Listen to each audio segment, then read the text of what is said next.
சிவாய நமக்கு சிவராத்திரிக்கு போனவே நம்மளுக்கு எல்லா சிறப்பும் கிடைக்கும்.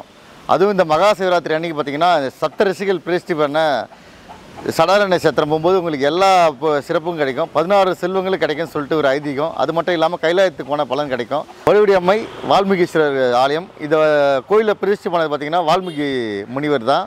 ஒரு அற்புதமான சடார நட்சத்திரம், முதன்மையான சேத்திரம் இது. அது தொடர்ந்து ஒரு சேத்திரமாக பார்க்கலாம். எங்கெங்கே லொக்கேட் ஆகிருக்கு அப்படி சொல்லிகிட்டே வரலாம்.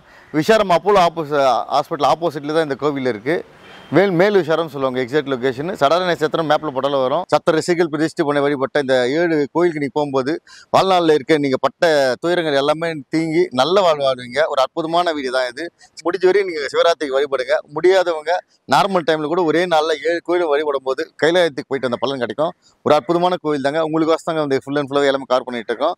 கோயில் இருக்க அட்ரஸ் எல்லாம் கரெக்டாக சொல்கிறோம். தொடர்ந்து பார்த்துட்டே வாங்க. நன்றி. 2வது சடார நட்சத்திரம் வசிஷ்ட முனிவரால் பிரதிஷ்டை செய்து வழிபட்ட ஒரு அற்புதமான சடார நட்சத்திரம் பாலகுஜாம்பிகை சமேத வசிஷ்டேஸ்வரர் ஆலயம். இது ஒரு சிறப்பு வாய்ந்த ஆலயம். இந்த ஆலயத்தோட சிறப்பு பார்த்தீங்கன்னா மாலி அமாவாசைக்கு பார்த்தீங்கன்னா இங்கே வந்து தர்ப்பணம்லாம் கொடுப்பாங்க. இந்த மகா சிவராத்திரிக்கு நீங்களே சிவனை வந்து வழிபடுங்க. 2வது சடார நட்சத்திரத்து இது. அடுத்த சடார நட்சத்திரம் அவர்கரையில் உள்ள கச்சபேஸ்வரர் முனிவர் பிரதிஷ்டை செய்த ஒரு திருக்கோவில் இது. ஸ்ரீ பர்வதவர்தினி சமேத கச்சபேஸ்வரர் ஆலயம் தான் இது. ஒரு சிறப்பு வாய்ந்த ஆலயம் தாங்க.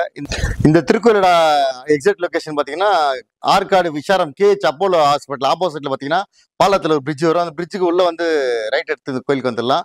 அவரக்கரை திருக்கோவில் இது. நெக்ஸ்ட் தொடர்ந்து பார்த்துட்டே வரலாம். நம்ம ராணிப்பேட்டை மாவட்டம் காரையில் இருக்கோம். கௌதம ரிஷி பிரதிஷ்டை செய்து வழிபட்ட திருக்கோயிலில் தான் இருக்கும். இந்த திருக்கோயிலில் இருக்க நந்தி பார்த்தீங்கன்னா சின்னதாக இருந்து பெருசாக வளர்ந்துருக்கு சொல்கிறாங்க. பார்க்கறதுக்கே அந்த நந்தியோட அம்சமே வேற மாதிரி இருக்கு.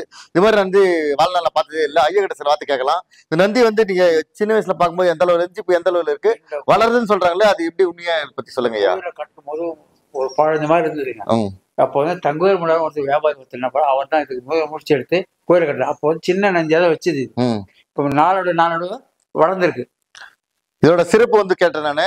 வந்து சிவராத்திரி அன்னைக்கு வந்து ஃபுல்லாவே சந்தனம் பூசி மேல காசு எல்லாம் ஒட்டி அவங்க வேண்டுதல் பண்ணுவாங்க. சந்தன காப்பு பண்ணிட்டு அது வேண்டுதல் பண்ணுவாங்க. காசு ஒட்டி சிவராத்திரிக்கு ஸ்பெஷல். இது வளர நந்தி கிட்ட வாங்க. அப்படியே நந்தி எப்படி இருக்கு பாருங்க. இந்த நந்தி நீங்க பார்த்தே இருக்க மாட்டீங்க. நம்ம ராணிப்பேட்டை மாவட்டம் காரையில இருக்க கௌதம ரிஷி பிரதிஷ்டை பண்ணி வழிபட்ட ஒரு அற்புதமான கௌதமேஸ்வரர் கோயில் தான். இந்த தம்பதி சமேதியாக காட்சி அளிக்கிறாங்க. கிர்காம்புகை சமேத கௌதமேஸ்வரர் நம்ம அனுபவிக்கிறாரு. இந்த கோயிலோட சிறப்புன்னு பார்த்தீங்கன்னா நந்தி வளர்ந்துட்டே இருக்காருன்னு சொல்றாங்க. இந்த கோயில் பார்த்து தொடர்ந்து அப்படி பார்க்கலாம். இந்த கோயில் பார்த்தீங்கன்னா எல்லா சடார நட்சத்திரத்துக்கும் 4 கால பூஜை நடக்கும். 6 மணிக்கு, நைட்டு 9 மணிக்கு, 12 மணிக்கு, 4 மணிக்கு, இது மாதிரி வெடிக்கால 4 மணிக்கு, இது மாதிரி 4 பூஜை நடக்கும். எல்லாமே பார்க்கலாம். எந்த டைம்னா வரலாம். எல்லாம் 4 சடார நட்சத்திரம் பார்த்தீங்கன்னா 4 கால பூஜை நடக்கும்.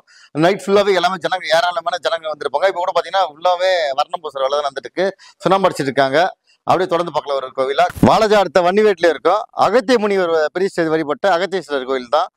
5வது சடார நட்சத்திரம் அகத்திய முனிவர் பிரதிஷ்டை செய்து வழிபட்ட அகத்தீஸ்வரர் கோவில். இந்த கோவில் வாலாஜா வன்னிவேட்டில தான் இருக்கு. இந்த கோவில் பார்த்தீங்கன்னா பைபாஸ் பக்கத்துல இருந்து நீங்க பார்க்கும்போதே தெரியும். கோயில் முன்னாடி ஒரு ஏரி மாதிரி ஒரு அமைப்பான ஒரு அருமையான ஒரு கோவில். இந்த திருக்கோவிலில் அகத்திய முனிவர் பிரதிஷ்டை செய்தனால ஒரு சிறப்பு வாய்ந்த கோவில் சொல்லுவாங்க. இந்த கோவில் வந்து கும்பாபிஷேக தயாரிட்டு இருக்கு. இந்த கோவில் ராணிப்பேட்டை மாவட்டம் குடிமல்லூர்ல இருக்கும். அத்திரி மகரிஷியை பிரதிஷ்டை செய்து வழிபட்ட திருப்பூர சுந்தரி சமேத திருவந்தேசு. 7வது சடார நட்சத்திரம் கண்டிப்பாக வழிபடுங்க. இது பக்கத்தில் பார்த்தீங்கன்னா பூமீஸ்வரர் கோவில் இருக்கு. பூமி சம்பந்தமான பிரச்சனைகள் வந்து இங்கே வழிபடும் போது பூமி சம்பந்தமான எல்லா பிரச்சனையும் விலகுன்னு சொல்லுவாங்க. 7வது சடார நட்சத்திரம் ராணிப்பேட்டை மாவட்டம் புதுப்பாடியில் இருக்கு. பரத்வாஜ முனிவர் பிரதிஷ்டை செய்து வழிபட்ட தர்மசவர்தனி சமேத பரத்வாஜேஸ்வரர். இந்த கோவில் தான் 7வது சடார நட்சத்திரம். இது பார்த்தீங்கன்னா இது மட்டும் இது எல்லாமே கிட்டே இருக்கும். இது பார்த்தீங்கன்னா ராணிப்பேட்டை மாவட்டம் புதுப்பாடியில் வந்தவாசி ரூட்டில் பார்த்தீங்கன்னா இந்த கோவில் அமைஞ்சிருக்கு.